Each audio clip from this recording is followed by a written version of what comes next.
제26장. 미련한 자에게는 영예가 적당하지 아니하니 마치 여름에 눈 오는 것과 추수 때에 비 오는 것 같으니라. 까닭 없는 저주는 참새가 떠도는 것과 제비가 날아가는 것 같이 이루어지지 아니하느니라. 말에게는 채찍이요 나귀에게는 재갈이요 미련한 자의 등에는 막대기니라. 미련한 자의 어리석은 것을 따라 대답하지 말라. 두렵건대 너도 그와 같을까 하노라. 미련한 자에게는 그의 어리석음을 따라 대답하라. 두렵건대 그가 스스로 지혜롭게 여길까 하노라. 미련한 자 편에 기별하는 것은 자기의 발을 베어버림과 해를 받음과 같으니라. 저는 자의 다리는 힘없이 달렸나니 미련한 자의 입에 잠언도 그러하니라. 미련한 자에게 영예를 주는 것은 돌을 물매에 매는 것과 같으니라. 미련한 자의 입에 잠언은 술 취한 자가 손에 든 가시나무 같으니라. 장인이 온갖 것을 만들지라도 미련한 자를 고용하는 것은 지나가는 행인을 고용함과 같으니라. 개가 그 토한 것을 도로 먹는 것 같이 미련한 자는 그 미련한 것을 거듭 행하느니라. 내가 스스로 지혜롭게 여기는 자를 보느냐? 그보다 미련한 자에게 오히려 희망이 있느니라. 게으른 자는 길에 사자가 있다, 거리에 사자가 있다 하느니라. 문짝이 돌저기를 따라서 도는 것 같이 게으른 자는 침상에서 도느니라. 게으른 자는 그 손을 그릇에 넣고도 입으로 올리기를 괴로워하느니라. 게으른 자는 사리에 맞게 대답하는 사람 7보다 자기를 지혜롭게 여기느니라. 길로 지나가다가 자기와 상관없는 다툼을 간섭하는 자는 개의 귀를 잡는 자와 같으니라.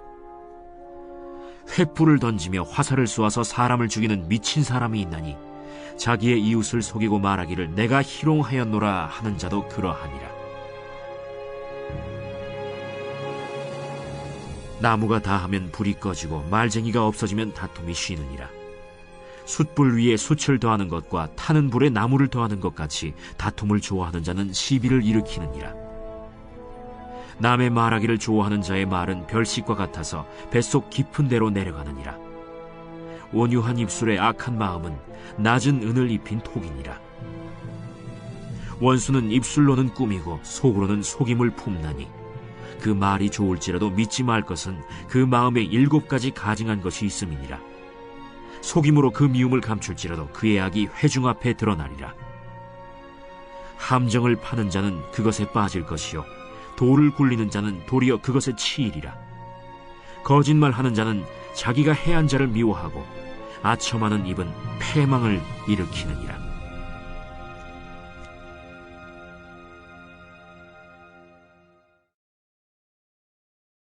새벽 영성 기도 시간입니다.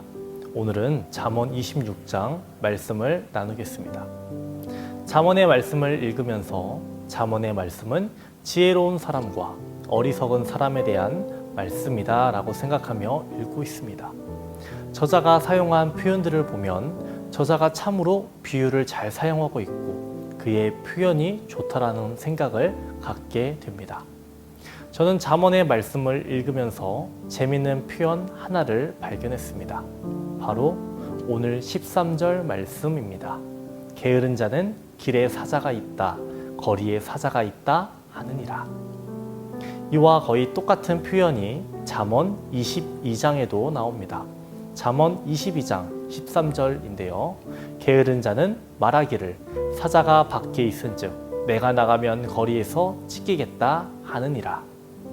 오늘은 13절의 말씀을 중심으로 함께 말씀을 나누려고 합니다. 잠언 25장 13절에서 16절은 게으른 자에 대해서 말하고 있습니다. 게으른 자는 이렇게 말합니다. 밖에 사자가 있다. 내가 나가면 사자에게 찢길 것이다. 이 잠언은 사자를 핑계 삼아 밖으로 나가지 않는 게으른 사람을 고발하고 있는 것입니다.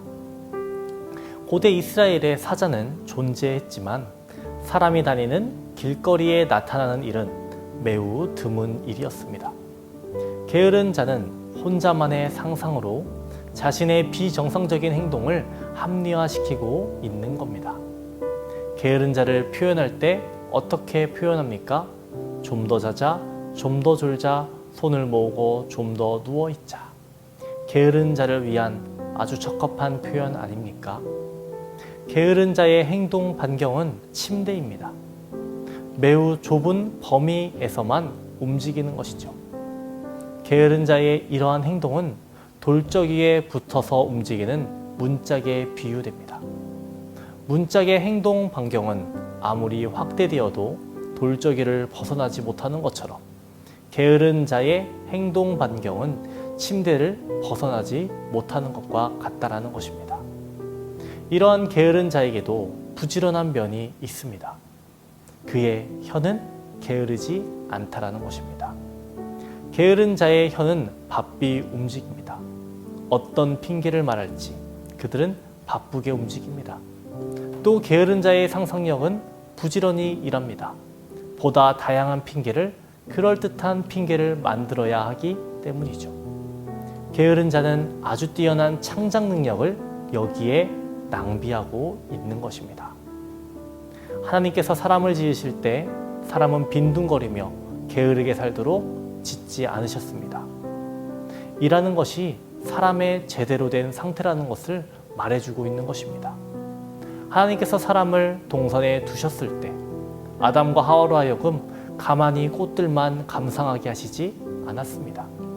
하나님께서는 그들로 동산을 지키고 돌보게 하셨습니다. 사자가 있든 없든 사람은 부지런히 일해야 합니다. 여기에서 말하는 게으른 자는 일상의 게으른 자를 언급하고 있습니다. 하지만 우리는 이 말씀을 들을 때 우리는 신앙에 있어서는 어떠한가 돌아봐야 하지 않겠습니까? 지금 우리는 어떻게 말하고 있습니까? 지금 우리는 어떻게 행동하고 있습니까?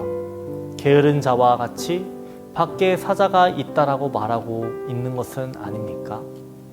우리는 그리스도인입니다. 우리는 부지런히 주님이 가신 그 길을 따라가야 하고 닮아가야 합니다. 표대를 향해서 계속해서 다름박질해야 합니다. 로마서 12장 11절 말씀에 부지런하여 게으르지 말고 열심을 품고 주를 섬기라 라고 말했습니다. 사도 바울은 우리에게 권면하고 있는 것입니다. 부지런하십시오. 게으르지 마십시오. 열심을 품으십시오. 주를 섬기십시오. 사도 바울의 권면을 새기고 신앙생활에 승리하는 저와 여러분 되시기를 주님의 이름으로 축원드립니다. 오늘은 화요일입니다. 화요일 공동기도 제목은 코로나 종식을 위한 기도입니다. 먼저는 예배와 일상의 회복을 위해 기도해 주시고 코로나로부터 성도들의 건강을 지켜달라고 기도해 주시기 바랍니다. 김유지, 박김소망, 이은채, 임채훈, 오윤준, 정선우, 최영진, 임병인, 최보경 수험생들을 위해서 기도해 주시기 바랍니다. 공동기도 먼저 해주시고 개인 기도로 맞춰주시기 바랍니다. 기도하겠습니다. 하나님 아버지, 오늘은 게으른 자에 대해서 살펴보았습니다. 우리 자신을 돌아봅니다. 주님을 위해 부지런하고 열심을 품고 주님을 섬기는 주님의 귀한 자녀가 되게 하여 주시옵소서. 하나님, 코로나가 속히 종식되게 하여 주시옵소서. 하나님, 확진자의 수가 감소되게 하여 주시옵시고 우리들의 일상이 회복되게 하시고 예배가 회복되게 하여 주시옵소서. 코로나로부터 모든 성도들을 보호하여 주시옵시고 성도들의 가정과 사업장이 피해 입지 않도록 하나님 지켜주시고 부족한 부분을 주님 채워주시옵소서. 담임 목사님의 사역 가운데 항상 함께하여 주시옵소서. 말씀을 준비하시고 선포하실 때마다 성령의 역사를 더하여 주시옵소서. 박재승 권사, 김정수 집사, 오유미 성도, 박서연 청년 주의 손으로 안수하여 주셔서 깨끗이 낫게 하여 주시옵소서. 공황장애로 불면증으로 고통받는 모든 이들의 질병들을 치유하여 주옵소서. 연로하신 장로님, 권사님들의 건강을 지켜주시옵소서.